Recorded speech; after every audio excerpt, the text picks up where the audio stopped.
Hello, andito naman ako, si Edna Lupus at ang channel ko, Edna's Variants.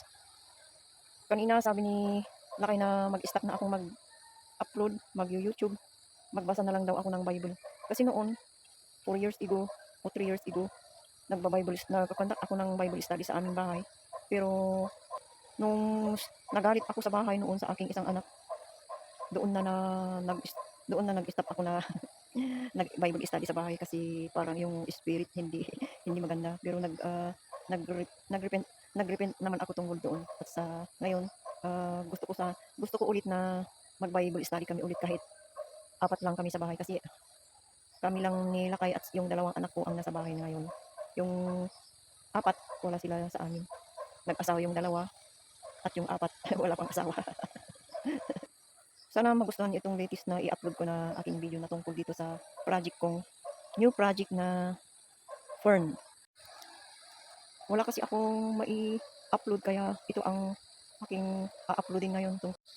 Yung hinakot nilang yuta na nilagay doon, tinaniman ko din ng fern or paku. Ayan, nabuhay na sila. Di ko alam kung kailan pwedeng mag-harvest, pero ang kagandahan dito, nabuhay sila at mag-umpisa silang lalago. Ganyan. Yung ibang nagpapaku daw, inaabunuhan nila ito. Kaya mag-aabuno din ako. Mayroon ding isang linyang taro.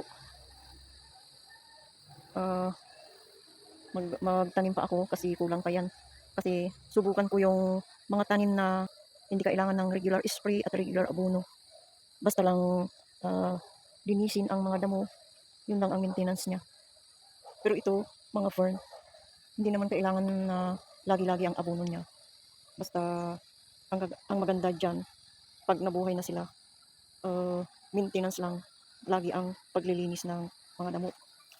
Itong mga malilit na damo, 1 week lang ito, malalaki na sila. Pero okay lang. Maraming grass dito noon, mga January, February. Pero sinubukan kong tinaniman ng paku or fern. Kaya at sana makiklik ito. Mga prutas na yan, yung langka, tamarind, ito rambutan, niyog, at saka itong mga saging. Tatlong klase ito. Ito ang tanim ko noong mga 7 years ago yata, or 6 years ago. Ngayon sinubukan kong magtanim ng fern at naglinis ako kahapon. Ito na yung kanila. Yan na sila. Mga more or less 1 foot ang kanila, agwat nila. At saka more or less 1 meter ang distance ng linya nila. Ito